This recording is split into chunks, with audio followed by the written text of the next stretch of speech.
Tere kallid tervisesõbrad! Oleme siis oma järjekordse terviseminutite saate juures. Ja nagu ikka, siis alustan ma saadet taaskord jälle selle hoiatusega, et palun alati, kui teil on tervises kahtlusi, ükskõik millise raviviisi te valite, alternatiivist ma pean silmas, siis alati kontrollige oma haiguse kulgu siiski võimaluse korral tavaarsti juures. Vahel on päris keeruline saada nende juurde, eriti kui tegemist on igasuguste eriala spetsialistidega. Aga üldiselt on ikkagi see, et miks tegelikult tavameditsiin on nii-öelda üldtunnustatud, on see lihtne põhjus, et ta on korratav, ta on kontrollitav. Ja tema abil saab ka kontrollida seda, mida me saavutame siis alternatiiviga. Kui me valime, ma ei tea, maarohtudega ravimise, see on tegelikult justkui nagu medikamentoosne ravi, eks ju. Ainuke asi, et maarohud või siis taimed ma pean silmas. Neil reeglina ei ole kõrvalmõjusid. Aga taimedega on ka nüüd jälle see lugu, et taimeravis, näiteks nii palju, kui mina aru saan, siis kui see taim töödeldakse ära, tehakse tast tablett ja pannakse apteegi müüki. Just kui see taime koostis on täpselt sama. Aga te ei saa sealt seda ravi või seda abi, mida te saaksite siis, kui te läheksite metsa, korjaksite selle taime eelnevalt, ajate taga juttu, toote võib-olla mingi ohvri seal metsavanale. Ehk et see, kuigi enamus neist ravimitest, tuntud ravimitest on ju lõppude lõpuks meid ümbritsevast loodusest pärit kõik. Ja moel või teisel on nad siis sealt võetud või siis järgi tehtud. Neid õpitakse loodusest ära. Inimene on nii palju osav, et ta paneb sealt aatomid õiges järjekorras kokku ja saab mingi uue molekuli, mis siis toimib. Aga sellest tehasest läbi käinud taimes või veel vähem selles kunstlikult loodud molekulis on miski, mis jääb puudus. Ja jääb puudus see mina ütleksin, et see on jumalik puudutus, eks ju, või see tervik, see hing. Igal taimel on teatavasti hing ja kui ma ravin, toome lihtsalt näite, aspiriin ja angervaks, eks ju. Angervaks mõjub umbes samamoodi nagu aspiriin ja tal on ka mingid väga lähedased ühendid seal sees, mis toimivad. Aga tegelikult on see olemuslikult ikkagi täiesti erinev tunne ja angervaks ei ole nii tehniline, sa ei jood teda. Tal on, seal on angervaksa hing, eks ju.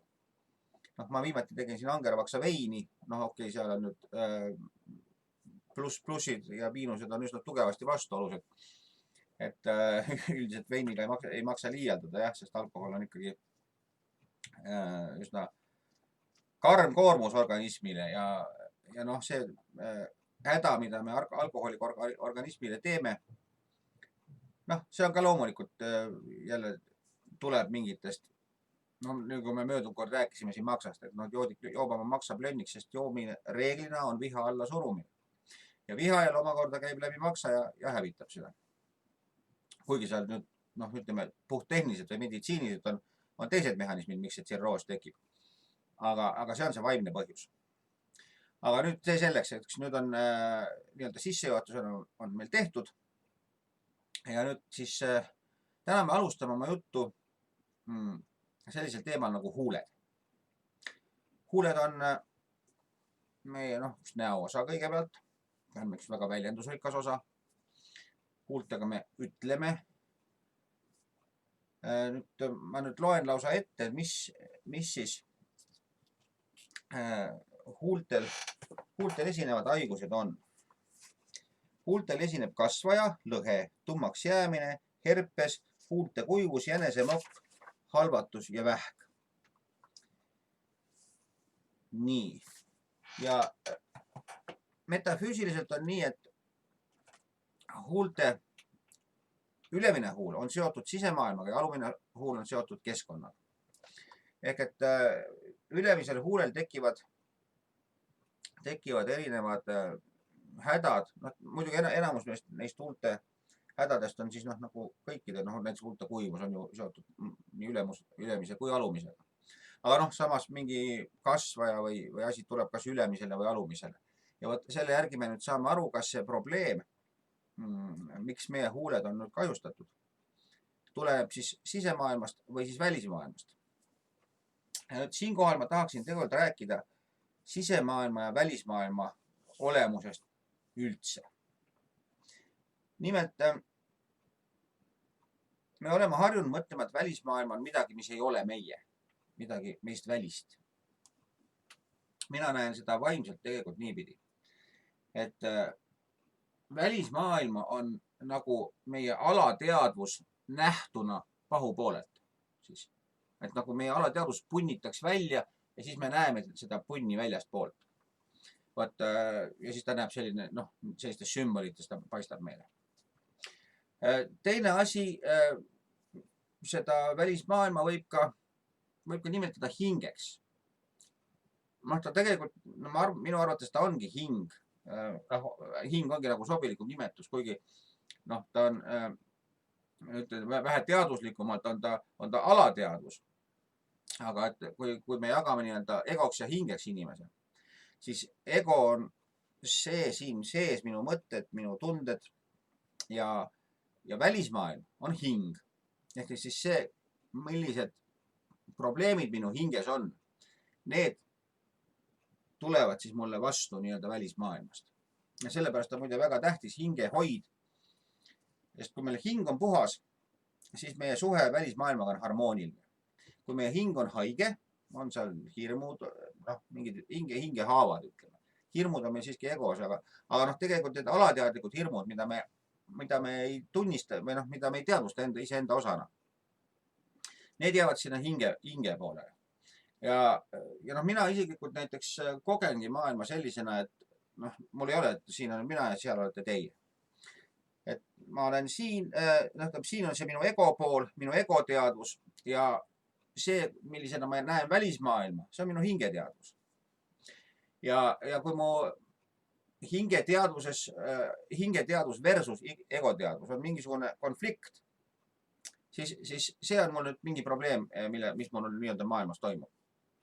Näiteks, mul oli siin möödunud sügis oli üks õnnetu autoavarii, tegelikult õnnelik avarii, nagu enamus avariisid on õnnelikud. Selles mõttes, et oleks võinud alati hullemini minna. Aga selles mõttes, et õnnelik, et ükski inimene viga ei saanud, küll aga läks päris uus auto katki. Mul oli ikka meel päris mõru. Ja teatud põhjustel kindlustus ei korvanud seda. Aga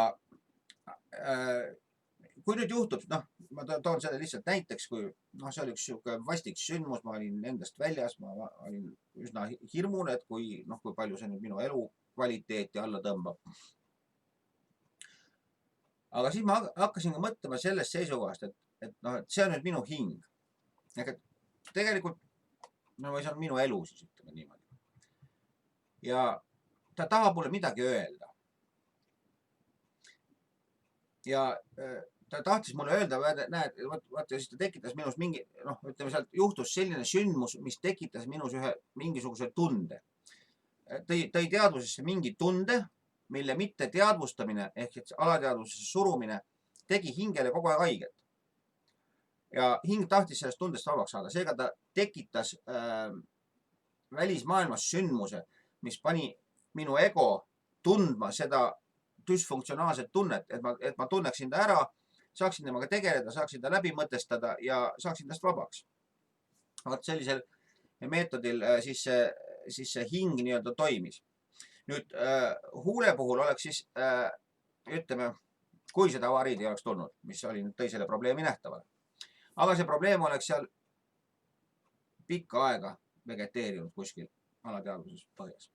Siis ta lõpuks oleks võinud mul näiteks mingisuguse alahuule, mis iganes, selline asi, tõenäoliselt võib lausa kasvajana ilmneda, kuivõrd see hirm, mille ta mul välja tõi, oli tegelikult rahakaotuse hirm, siuke ihnus.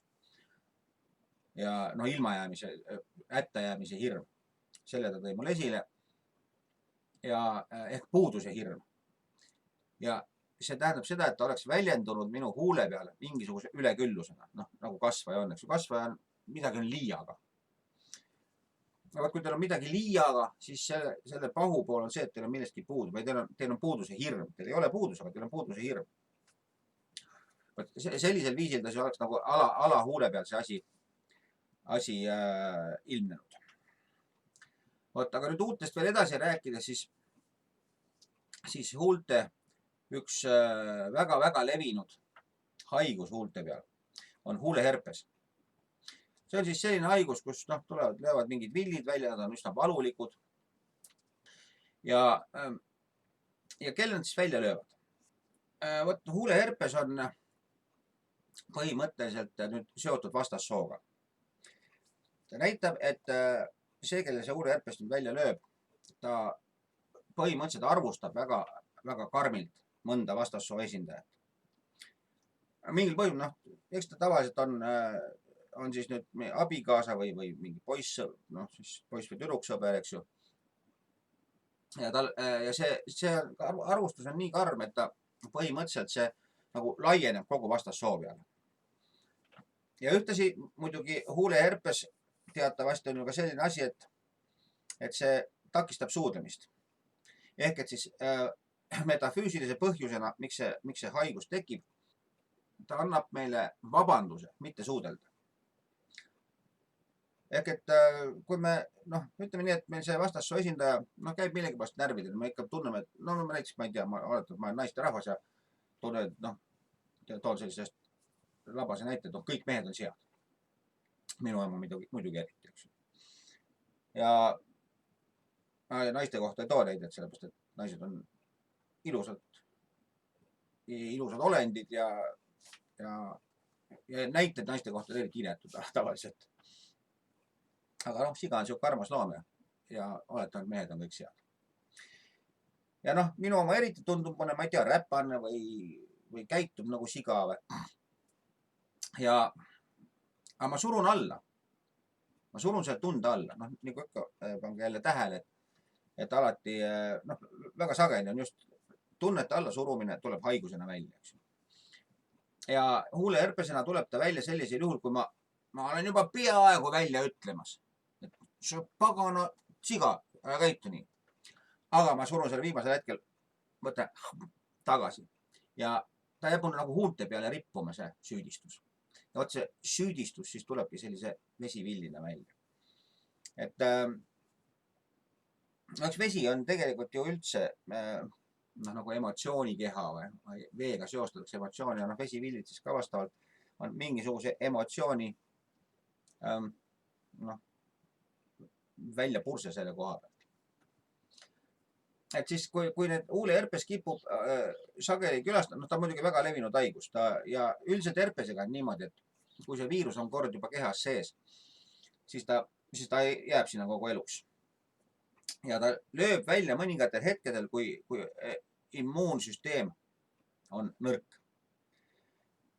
Ja nüüd immuunsüsteem loomulikult on ka seotud meie enda enesehinnaguga, kui rängalt me ennast hukka mõistame. Näiteks autoimmuunhaigused on ju kõik sellest tingitud, et me hakkame ise ennast hävitama. Ja nüüd, miks huuleherpes näiteks lööb välja siis, kui mul on immuunsüsteem nõrk, ehk et minu enesekaitse on nõrk, ehk et minu isiksus jääb nõrgaks mingil hetkel. Kui ma olen isiksus on tugev, ma tean, mis ma tahan, ma olen kindel endas, siis on välisel väga, väga raske mind häirida. Kui mu isiksus nüüd mingil põhjusel lööb kõikuma, lööb võbelema, ma enam ei saa täpselt aru, kes ma olen, mis ma teen, milleks ma seda teen, siis ma tunnen ennast ohustatud. Ja vot sellisel juhul, kui nüüd see nii-öelda kõik mehed on sead, mees on minu kõrval, siis ma tahaks talle välja öelda seda, et ta on siga. Kuna ma tahan teda rünnata, sellepärast, et ta tundub mulle ohtlikuna. Aga siis, kui mul on hirm ja ma ei saa seda välja öelda, siis see tuleb nii-öelda selle huule peale, siis selle emotsioonina nii-öelda rippub. Et see on siis nagu selle herpese põhiline põhiline mehhanism, kuidas see toimib. Ja nüüd oma saate lõpuosas saame me veel ühest tõvest rääkida.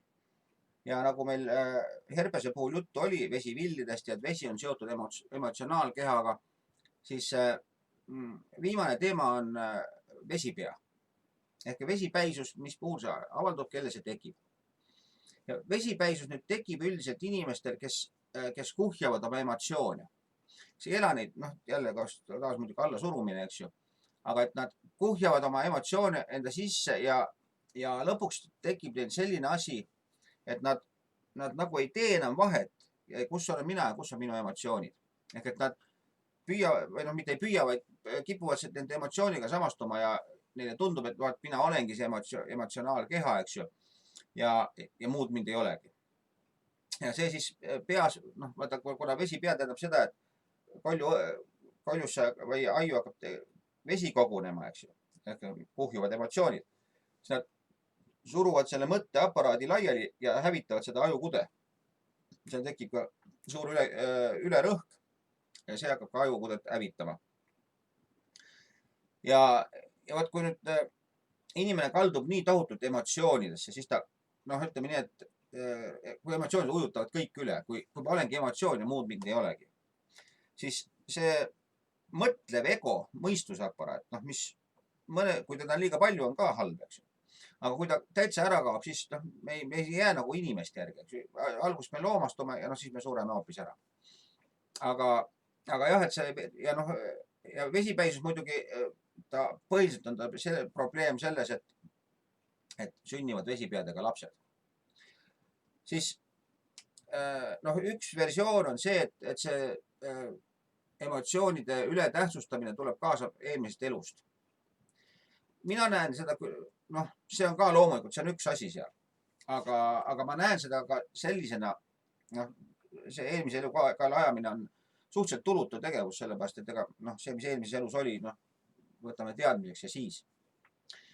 Aga ütleme lapsevanem, kellele sünnib vesipäine laps ema just, siis laps alguses väljendab siiski põhiliselt ema probleeme. Mitte põhiliselt, vaid ta ongi ema, nii-öelda väljendab ema täielikult. Kuni 7. eluaastani on ta täiesti ema energia väljas. Ja see emotsioonide kuhjumine on siis ema probleem. Ehk et ema peaks mõtlema, et miks ta lapsel selline asi on. Sageli juhtub, et väga vesipäised lapsed, nad ei jää üldse ellu, nad surevad kohe ära. Või siis jäävad ellu mitte päris täisväärtuslik, või ma ei taha niimoodi öelda, kõik inimesed on täisväärtuslikud. Aga ütleme niimoodi, et keerulise saatusega inimesena. Ei saa ka öelda, et raske saatusega, sellepärast, et kui ma olen miskit pidi nüüd teovõimetu, eriti kui mul on vaimsed haigused, või mitte vaimsed, vaid vaimu otseselt, ajuhaigused, siis minu jaoks ei pruugi see elu raske olla. See muidugi sõltub kõik õudselt palju see diapasoon, kuhu vaimuhaigused mahuvad, see on väga lai. Ja väga sageli on nad ülipiinarikkad. Ütleme, näiteks skisofreenia on skisofreenikule reeglina tõeline põrgu. Ehk see on põrgu tema kõige ehedamal kujul. Sul ei ole üldse seda, pole nagu lootust üldse, et sa oled täiesti üksi jäetud keset kõige jubedamaid asju. Aga samas, kui sa nüüd ütleb, et sünnid nii-öelda alaarenguga vesipäisena eriti ja maailmast midagi aru ei saa, siis kui see arusaamine on, nii et sa tõesti nagu aru ei saa, siis tegelikult su hinge jaoks on see elu küllaltki kerge.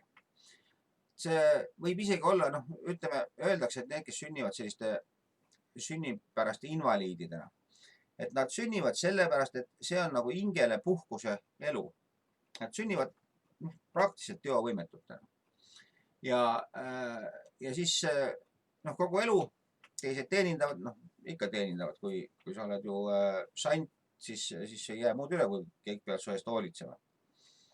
Kui nad on su juba siia vastu võtnud siia ilma. Kui tehakse aborti, ehk keeldutakse vastu võtmast, siis on teine asi. Aga siis on ka kerge elu selles mõttes, et kõik need elu katsumused, mis ehk et siis hinge avardumised elu jooksul, need jäävad kõik ära.